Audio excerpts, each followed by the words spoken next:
Welcome to the Writer's Room for Run Radio. My name's Trina Wilcox. My guest today, David E. Feldman. Welcome. Hi, thanks so much for having me. Thanks for being here. You've got a lot in your bio that you have overcome. You've written a lot of books, several mystery novels. So tell me about your journey through getting through over and through and your writing experience. Sure. So thanks so much. Yes, I am blessed to be alive. I have had a whole bunch of life-threatening health issues the last few years. They started small with a trigger finger. I'm a piano player also. I play piano and sing professionally, and my finger was stuck. If I made a fist and tried to open it, this finger was stuck. And and I couldn't have that. So what I did was I had surgery for that. And immediately after that, I had a double hernia, which was a little bit more severe and somewhat painful, but not the biggest deal. Right after that, I was found that I was hobbled when I was walking. And I went to a buddy's birthday party where I saw a whole bunch of friends. It was wonderful, from college. And my buddy is a doctor, and he said, "You need a hip replacement." And I said, no, I don't. And he said, "Yes, you do." And he said, "And you're going to love it. You're going to be really happy." And quite frankly, I had a hip replacement. This was 3 or 4 years ago. And I have to report that you must have a hip replacement. It's just a wonderful thing. Everyone should have one. Of course, I'm teasing, but it was great. And I went from being in a lot of pain to being in no pain. I found soon after that I was playing piano at a steak and sushi joint out on the East Fork of Long Island, and I found I was having trouble playing piano, and I was starting to stumble when I walk. And I found that I went to a doctor, an orthopedic surgeon, and he said, "Well, you're heading for paralysis. Your vertebrae are pushing into your spine, and you're going to be paralyzed. They're blocking signals." Usually what people have is the vertebrae go into the nerves, and it's painful, and they have surgery. But anyway, I said, "Well, do I need surgery?" My wife said, don't have any more surgery. And I said, "Well, if a doctor says I need it." Anyway, he said, "You need it." So I had a spinal fusion in October of 2020. And I had that, and it was successful, and I was no longer heading for paralysis. My hands were not freezing all the time or tingling, and I could walk and I could play piano. 3 days later, I got violently ill, which I'm not going to describe to you, but very violently ill. And I went to the emergency, which is a freestanding 24-hour emergency, but it's not in a hospital. The hospital here was destroyed in Hurricane Sandy. I live on a barrier island in New York, and they said, "Well, we're going to run some tests." And after the test said, "Well, you have air in your intestines." And I said, "Well, how could that be? How could a spine surgery cause that?" And they said it didn't. It has nothing to do with it. And we're putting you in an ambulance, and you need to have abdominal surgery, and you might wake up with a colostomy bag. Oh my goodness. And I said, "Wait, what? What? What?" Oh my gosh. And that's exactly what happened. And one of the other elements in my journey is that I am a recovering alcoholic and addict, and I've been clean and sober for 29 years.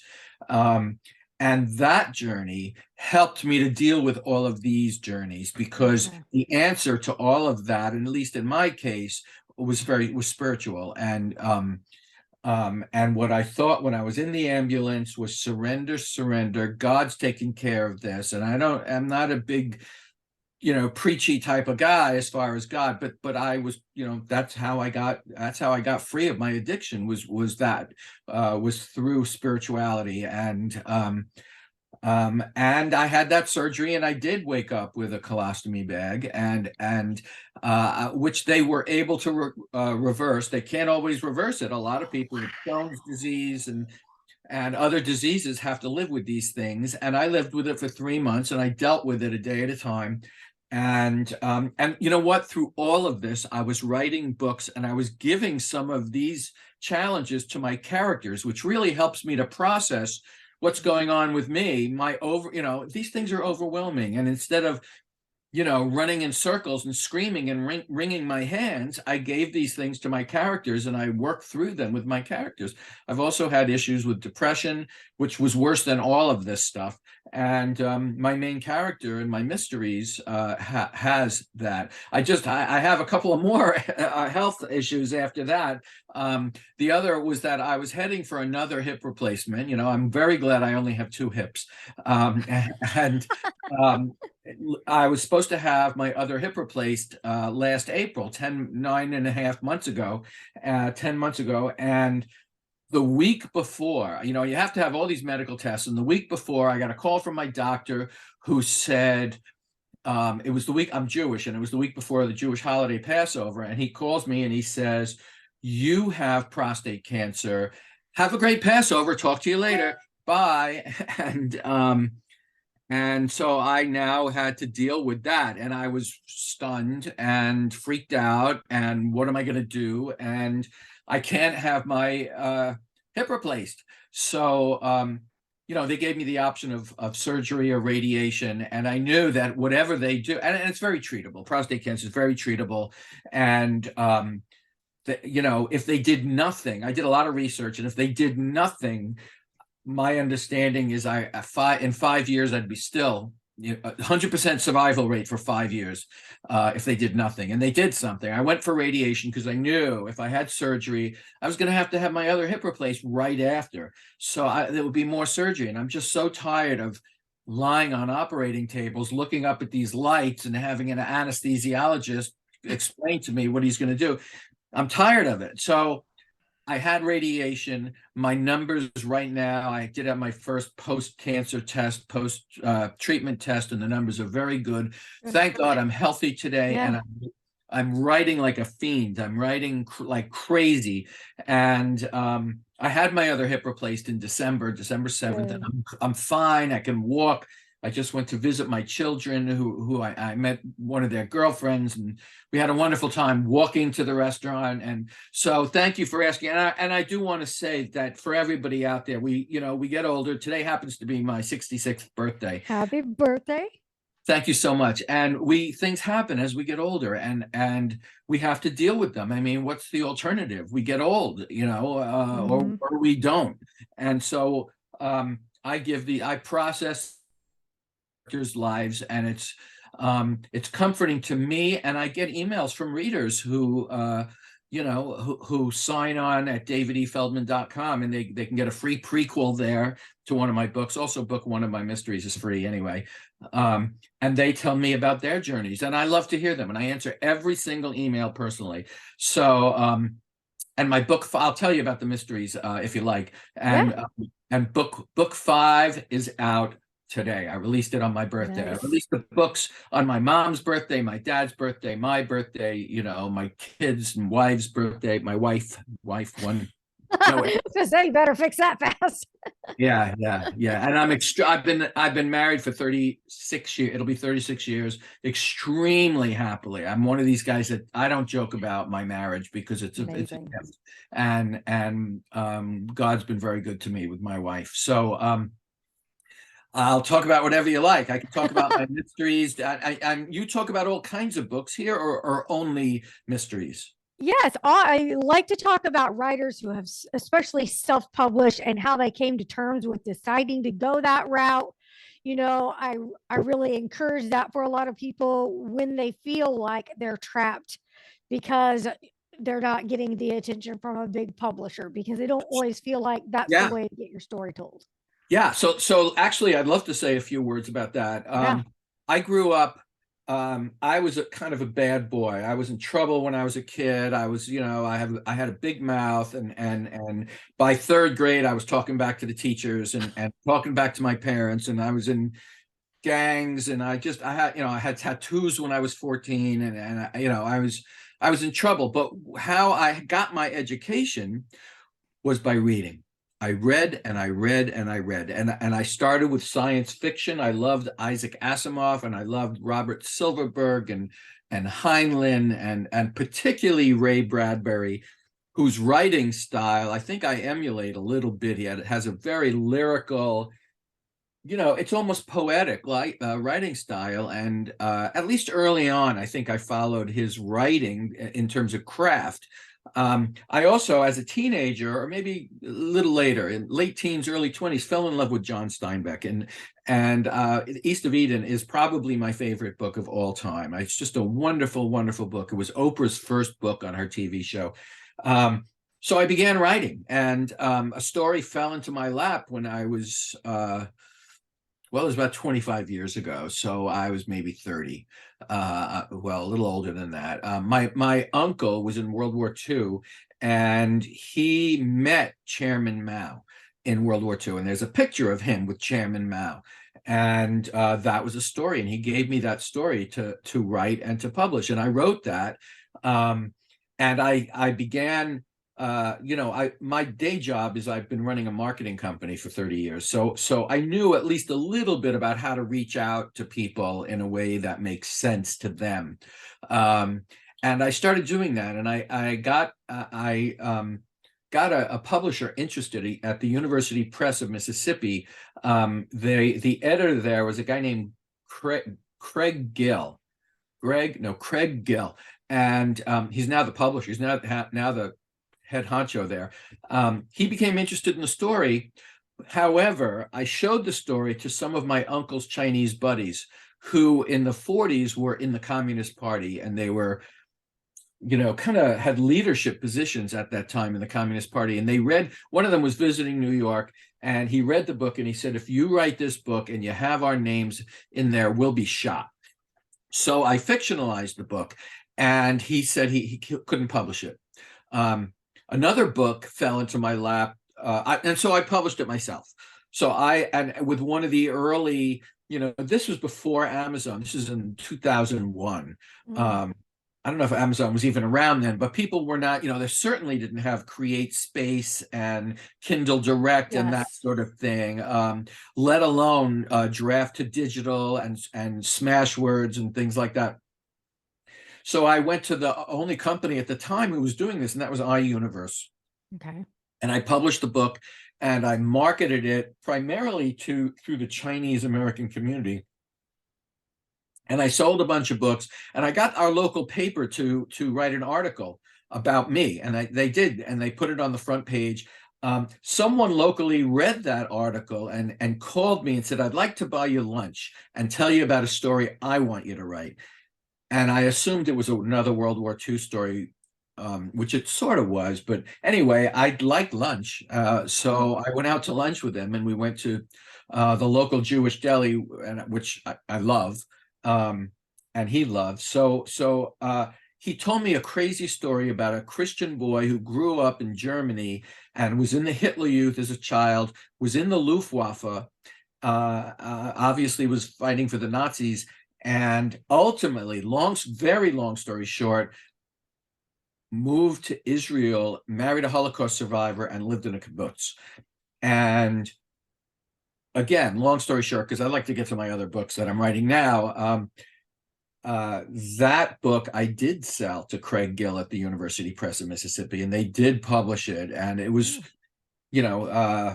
however, it's a great book. It's called Pilgrimage from Darkness. It's a hardcover. It's really nice, and it was bought by a lot of universities. However, I didn't make much money. I got a very, very small advance, and I don't know that I probably have had some royalties, but almost nothing since then. I mean, they market the book and they've got to make their money back, and I understand that. So since then, I decided I wanted to write mysteries. I love mysteries. I love reading mysteries.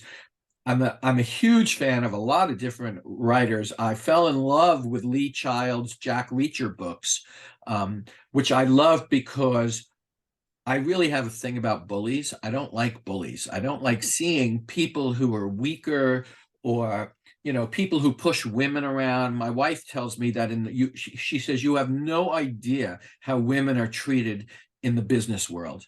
She said, you have no idea. like men feel free to make all kinds of snide, cutting remarks that they think they're being charming, and they're not. They're being inappropriate, and it's just plain wrong. And I hate that stuff. I really do. And Jack Reacher's a big, tough dude who runs into bullies in every book, and every bully gets what's coming to them. And Yeah. I love that. So Mhm. I started writing, and I don't know where my main character came from, but I started writing a series called the Dora Ellison Mystery Series. And book 5, which is called A Special Storm, came out today. And my main character is Dora Ellison. She is in book 1, which is free. It's called Not Today, and it's free. She's someone who would never dream of investigating a murder. She's a garbage collector, but which has made her incredibly physically strong because she's lifting these garbage cans and flipping them over. It's called tipping. She's a garbage tipper, and she's very, very strong. And but that's what she does. And she's in a relationship with a woman, police lieutenant Franny Hart, who is getting phone calls from a disguised voice saying she has to investigate a murder, quote unquote, a murder that wasn't a murder. What is that? Well, the book opens with a young couple, a teenage couple, in the boy's parents' house in bed. The parents are out, and the teenagers are doing what teenagers often do, and things get a little heated, and the boy pushes the girl down on the bed, and she hits her head, and she dies. And that's the beginning of the book. And then we flash forward to the present, and Lieutenant Francesca Franny Hart, Dora's lover, is getting these calls to investigate a murder that wasn't a murder, and we figured that's the murder, and it is. But when she investigates, something happens to her, the police lieutenant, and Dora becomes an investigator. And the phone calls were saying the murder that wasn't a murder is something that caused an rampant local corruption. And they think, corruption? What corruption? Well, if you can imagine a town that is abusing the people in the town, it's a little bit like the old Western movies where, they have a bunch of crooks running the town, and anyone who speaks up has something happen to them. And it's a little like the modern version of that. But it's like if you offend the town, you might start getting extra parking tickets. Your taxes might suddenly, strangely go up. Your garbage might not be collected, or it might be left all over your lawn. And if you speak up, if you start writing letters to the newspaper, someone comes to visit you. A tough guy comes to visit you. And if you keep acting up, you get killed. And that's what's happening. And it's connected to this murder that wasn't a murder. And that's book 1. And it's called Not Today, and it's free. One other thing, Dora, in addition to being strong, is a fan, as I am. I've been a boxing fan since the early 60s. I watched Muhammad Ali when he was still Cassius Clay, and I followed boxing all my life, and I boxed a little, and I did some martial arts and got my ribs busted and got bruised up pretty nastily. It looked fun, but it was challenging. But anyway, she's a martial arts fan, and she watches mixed martial arts, and she follows it, and she loves it. And before something happens to Franny, when they're still together, Franny says to her, there's a local league forming. Why don't you try it out? Why don't you try it? Why don't you go? You love it so much. You're real strong. You're very athletic. You're very light on your feet. And Dora's a big girl, by the way. So, she's 5'8". She's big. She's strong. She's not, what society would call pretty. And I like that because, I think all women are beautiful, and what society calls pretty, I think that's a kind of nonsense in a way. So, and I think a lot of women out there understand that. And I'm hoping that as readers, they identify with this woman who isn't conventionally beautiful, and yet she is beautiful. Anyway, she goes to the league, she tries out, and she mops the floor with everyone. And she's just a savant. I call her a martial arts savant. And that comes into play in every story. In every story, she meets a bully and it's foreshadowing. Early in the story, she meets a bully and teaches him a lesson. And it's not a big deal, but in in book one, they're online at the supermarket in the 10 items or less line. And there's a kid in front of her. Dora's online, and there's a kid in front of her who's maybe 15. In front of the kid is this big, strong, hefty 50-year-old guy who has too many items. And the kid says to the guy, you really should be on that line over there. And the guy starts to bully the kid. Well, Dora steps in and she does something about it. And something like that happens early in every book, which kind of foreshadows the big battle with the real villain that comes much later in every book. So that's book one. So how do you keep track of all of your storyline? Because mysteries, even as the reader, or if you're even watching one, you have your perception of what's going to happen, and I can only imagine you've got to have some pretty good notes to make sure that you don't mess up your own story. Right. So you're right. Absolutely. It's a great question. I am probably a better reader than I am a writer. So what I do is, first of all, I have two sets of notes. I have plot notes. I write using the 3-act structure, where I have what I can't think of his name, a famous screenwriter called The Inciting Incident. Something happens at the beginning of every book. It's usually the murder or someone goes missing or something like that. And that drives the storyline. And so anyway, I have my notes about the plot and what happens, which begin as just random notes. Like I'm writing a book now called A Divisive Storm. All my books have storm in the title except book one, where I hadn't thought of it yet. A special storm, a sickening storm, a divisive storm, a biological storm. And as I'm thinking about the book, just going about my day for months before I start writing the book, I just have ideas and I throw them into my notes. Okay. And then when it comes time to write the book, I organize those notes into a 3-act structure. So I figure what's going to, if you think of peaks and valleys, I have a writer friend who talks about toggling, that good things happen, then bad things happen, then good things happen, then bad things happen. And if you watch, if you like certain books or TV shows that are dramatic, you'll see that it'll go from good to bad to good to bad. And so I kind of start to plot that over the course of the book. I start with whatever the murder is. I figure out who did it, and then I have peaks and valleys that are really more specific than that. But I'm not going to get into the details of that here. And then I have a separate set of notes that's all about the characters. Okay. And I have quite a few characters. I have a lot of side characters too, although I wouldn't, and this is something I struggle with a little bit. When you have a lot of characters, people tend to think of your books as mysteries, particularly as cozy mysteries. Now, I don't really write cozy mysteries because I think of those as being sort of grandmotherly, and books. If you look up cozy mysteries on Amazon, you'll find books where the detective is a cat, or they're kind of lighthearted. And my books aren't.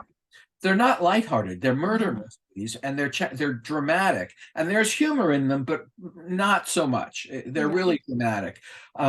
So I plot what happens with these characters, some kind of arc, some kind of, all of my side characters face some kind of challenge. They're in love and they lost in love, and do they get the love back, or does it get worse, and do they fall into a depression? Something happens with all of my characters over the course of the book. And people have said, well, I get very good reviews. People like the books and they find them realistic. And I know I write well.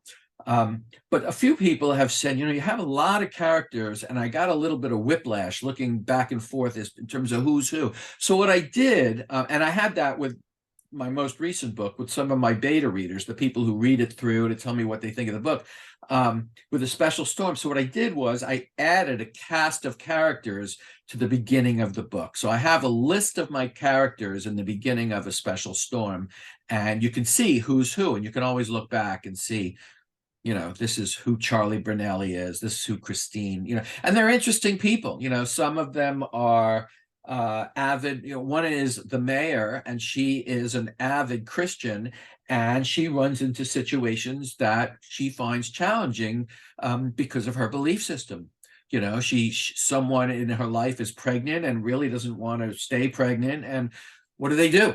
What do they do? And I don't write politically, but I do put issues in all of my books that are issues that we see in life and in the news. A Special Storm is about people with special needs, and it takes place at a school for people with special needs, when one of them, a young man with cerebral palsy named Julian Lockhart, who is a magnificent singer. I'm a singer, so I love singing. And he's singing at an assembly, and he's shot while he's singing. And who would kill this wonderful young man with this voice of an angel?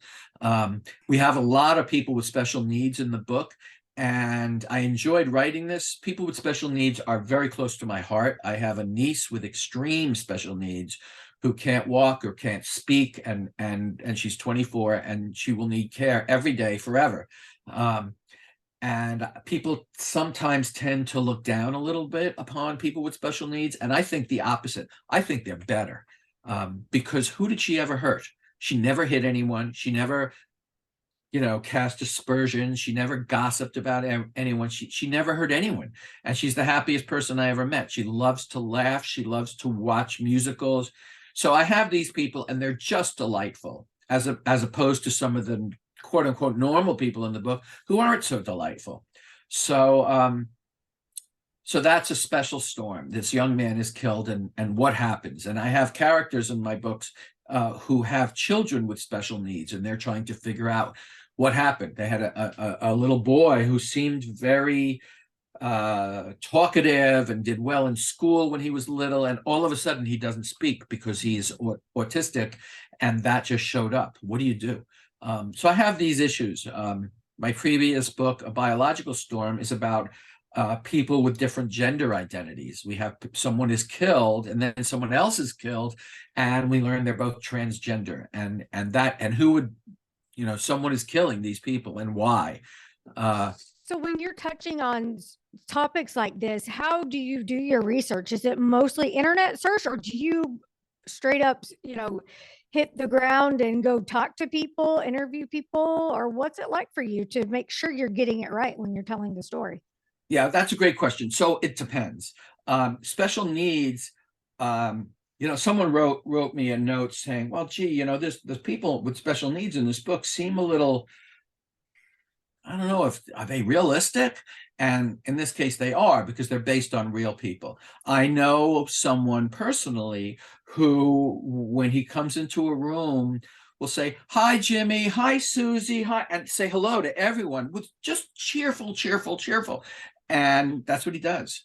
In the case of people who were transgender, I did internet research. I do a lot of internet research. I don't have the time and the ability to go out and physically meet with that many people.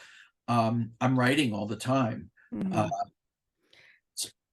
Well, before we have, go ahead. I just wanted to touch on one thing, and Sure. it's something that you asked, and I don't know how much. I'm assuming we don't have all that much. We have limited time, so I just want to say I sent all these manuscripts out to agents early on, not all of them, the first ones, and it just took forever to hear back from them. And I'm 66 years old, and I don't want to wait forever, and I want to put my books out. And so I started putting them out myself. And I joined there's a lot of Facebook groups for those authors out there. There's a lot of Facebook groups for self-published, or what the term we like nowadays is indie authors. Yes. And you can learn from these groups what to do. And I use something called Book Funnel to build my newsletter, and I have 1,300 people in my newsletter. And I and other authors put together ads where all our books are in the ads, and you can either get the books for free or very cheap, or you have to pay for them. And we share each other's audiences, and that's how we grow our audience with Book Funnel. And there are newsletters that you can pay to be in. And you have to cut your price to pretty low, but a lot of people do that, and you can get readers that way. And I also made book one free, so a lot of people read book one, and assuming they like it, and some do, they continue to read books 2, 3, 4, and 5, and I'll have more. And those books are only $3.99. So that's in a nutshell how I build my audience. And I wanted to make sure I touched on that before we have. Yes. Yes, thank you. And before we go, we are wrapping up and running out of time, but tell us just real quick a little bit about the release, the book release today, and why you're excited about it and how people can get their hands on it. Sure. So here's my log line for the book is a performance troupe of young people with special needs is backing one of their own. And the guests include several of the folks who are ongoing characters in my book, who are attending with their children who have special needs. One is a woman who's 1 year old. It's the 1 year old's birthday, and that child they decided to have has Down syndrome.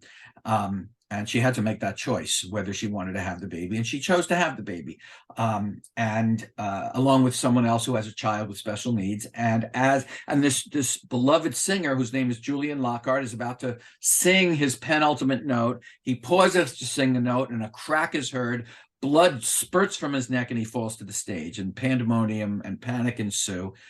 And the boy's father hires Dora and her new love interest, or new in book 2, Missy Winters, who's a librarian. Big shout out to librarians. I have my master's in library science. And Missy Winters, when she helps Dora solve things, and people say, "My God, how'd you figure that out?" She says, "Hey, I'm a librarian." And she's really proud of that. So who would kill this kid?